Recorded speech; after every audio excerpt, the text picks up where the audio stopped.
Episode 6।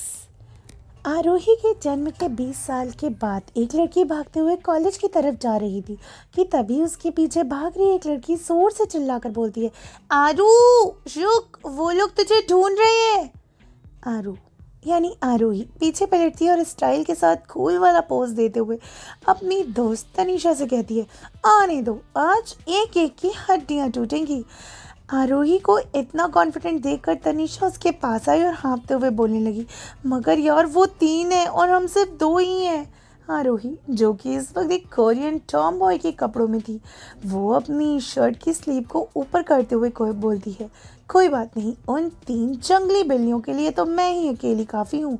Tanisha ये सुनकर काफ़ी पैनिक होते बोलती, क्या क्या क्या क्या क्या, तुम अकेले जाओगी तो फिर मैं क्या करूँगी यार। आरोही तनीषा को इतना पैनिक होते देखकर अपनी चिन को अपनी उंगलियों से पकड़ती है और फिर कुछ सोचकर बोलती है, क्या तुम्हारे पास पैसे हैं। पैसे वाली बात सुनकर तनीषा अपना मुंह खोलने कहती है, क्या हम किसी को रिश्वत देने वाले हैं। वहीं यार झुंझुलाते हुए, नहीं यार, मैं तो बस इतना बोल रही थी कि तू इन पैसों से कोल्ड ड्रिंक और चिप्स जाके ले ले और फाइट को एंजॉय करना। तनीषा बस अपनी आंखें फाड़े अपनी गर्दन को हाँ में हिलाए और ठीक वैसा ही करती है जैसे आरोही उसको कहती है। कुछ देर के बाद ही वो लोग कॉलेज के मिनी स्टेडियम में खड़े थे। तनीषा अपने हाथों में कोक और चिप्स का पैकेट पकड़े फाइट होने का इंतजार कर रही थी और आरू उस ग्राउंड के सेंटर में खड़ी कांप रही थी। उसके सामने 3 हट्टी कट्टी लड़कियां थी और वो कहती हैं, अब आई ना खरगोश पहाड़ के नीचे। एक मोटी सी लड़की अपने हाथ में बेसबॉल का डंडा लिए हुए बोलती है।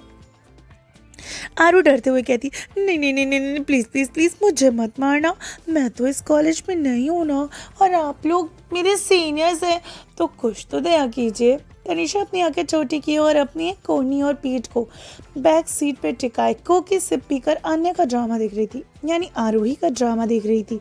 वो मोटी लड़की आरू की बात सुने बिना जैसे ही आगे आकर डंडा मारने वाली थी कि तभी आरू उस डंडे को अपने एक हाथ से पकड़कर बीच में ही रोक देती है। वो मोटी लड़की ये देखकर स्तब्ध रह जाती है कि वो अब और भी फोर्स लगा रही थी, लेकिन जैसे ही वो फोर्स के साथ उसे डंडा मारने की कोशिश करने ही लगी कि तभी आरोही ने अपने होंठों के कॉर्नर को तिरछा किया और बोलने लगी, आरोही समझ के खरगोश समझाए क्या, गुंडा हूं मैं, गुंडा। बोलते हुए आरोही ने उस डंडे को सीधा उस लड़की के यानी उस मोटी लड़की से हाथ से छीना और जोर से उसकी बैक पे मारती है और वो लड़की दर्द से नीचे तड़प उठती है।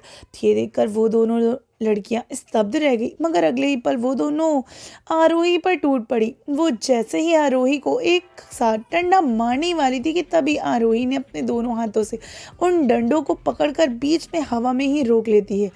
आरोही इन दोनों लड़कियों को पीटते हुए अपनी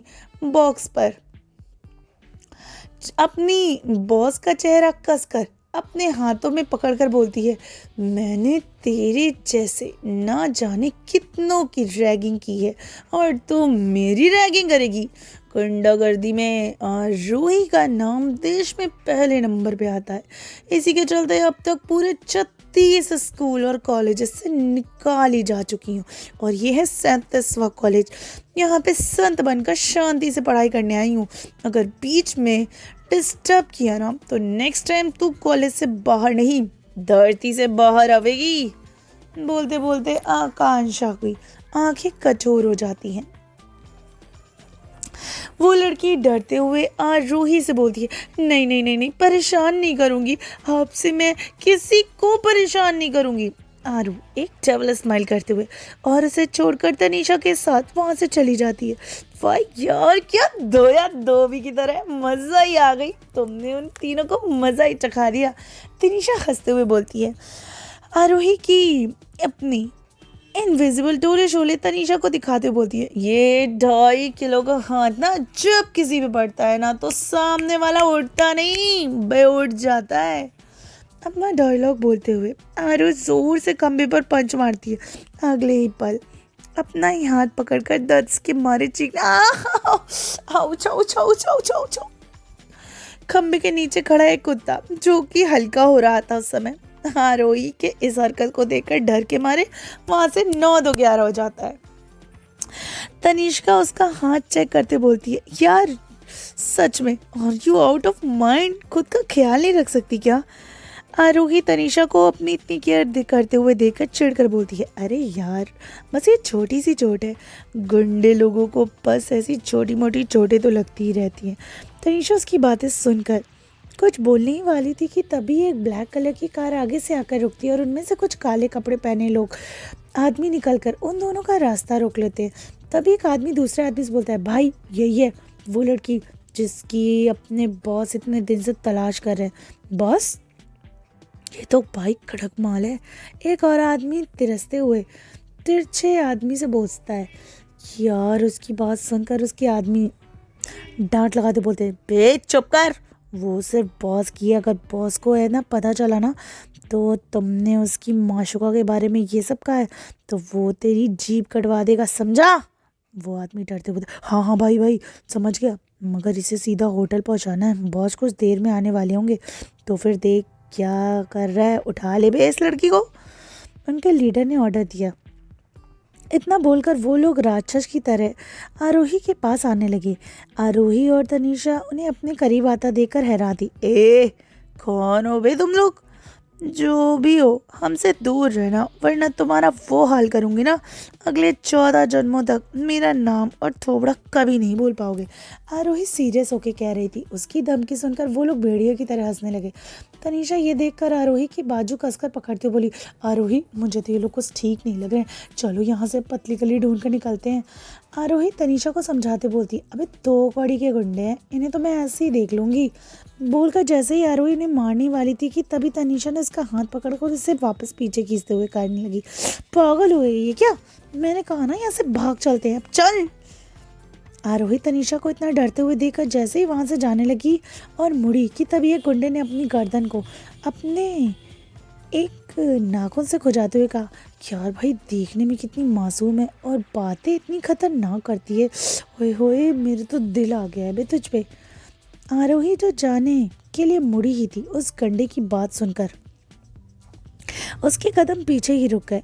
आरोही ने जल्दी से तनीषा का हाथ झटका और तनीषा उसे रोकने ही वाली थी कि मगर आरोही गुस्से में दांत पीसते हुए उस गुंडे के पास जाती है और उसे कसकर एक कंटाप उसकी दाईं गाल पर जड़ देती है। कंटाप पड़ते वो आदमी जमीन पर गिर जाता है। उसे ऐसे लग रहा था जैसे उसे लकवा मार गया। वो कंटाप खाने के बाद उस आदमी की पैंट भी गीली हो जाती है। कौन है बे तू? अपने आप को घना सियाना समझता है क्या? तू अपन को जानता है? अपन कौन है? अपन गुंडा है, गुंडा। तू मेरे बारे में उल्टा सीधा बोलेगा तो और अपन तेरे गाल पे कंटा बिना जड़े तेरे को जाने देगा? ऐसा सोचा भी कैसे तूने? तेरे जैसे 2 कौड़ी के गुंडे एक ही थप्पड़ में सुस्सू निकाल देते हैं। चल अब जल्दी से बता तेरे को किसने भेजा है? वहीं आरोही ने ये बातें चुटकी बजाकर बोली, मगर ज़मीन पे पड़े उस आदमी ने ना कोई जवाब दिया और ना वो उस हालत में था। ये देखकर आरोही अपना सिर पकड़कर इधर उधर चक्कर काटते बोली, कहीं टपक तो नहीं गया यार? अरे नहीं, अब एक और केस सर चढ़ जाएगा। पास खड़े बाकी गुंडे अपने साथी को एक लड़की को पिटते हुए देखकर काफ़ी ज़्यादा शौक थे, मगर अगले ही पल उनका लीडर चिल्लाते बोला, देख क्या रहे हो बे, पकड़ो इस लड़की को। आरोही ये सुनकर अलर्ट हो गई। वो लोग जैसे ही आगे बढ़े, आरोही ने अपनी एक टांग को ऊपर उठाया और सीधा सामने यानी अपने सामने खड़े गुंडे के मेन पार्ट पर जोर से मारा। उस जगह मार खाने के बाद वो गुंडा दर्द के मारे चीचे चिल्लाते हुए गिर गया। तभी दूसरा और तीसरा गुंडा आया। वो लोग भी आरोही को पकड़ने आए थे, लेकिन आरोही झुककर उनके बीच से निकल गई। वो पतली सी थी ना, तो वो गुंडे जैसे ही अपने पैरों वो पतली सी ही तो थी। वो गुंडे जैसे ही अपने पैरों में ब्रेक लगाकर पीछे पलटे, तभी उन दोनों को अपने चेहरे पर किसी के नाजुक हाथों से जोर से पंच महसूस हुआ और फिर सीने पर लात। आरोही गुंडे को धोने के बिजी हुई थी कि तभी पीछे से एक गुंडा आकर एक कपड़े की मदद से आरोही को क्लोरोफॉर्म सुंघा देता है और आरोही छटपटा रही थी, मगर तभी वो गुंडा आरोही को बेहोश करके कार में बैठा देता है। तनीषा अपनी दोस्त को जाते देखकर जैसे ही आरू आरू चिल्लाते हुए आगे बढ़ी, तभी एक गुंडे ने उसे कसकर एक थप्पड़ मारा। वो तो उसी समय तनीषा का सिर सीधा जाके खंबे से लग गया, जिसके कारण उसके सर में हल्का सा खून बहने लगा और वो वहीं बेहोश हो गई। आगे जानेंगे कौन है ये गुंडे और किसने कराया किडनैप आरोही को।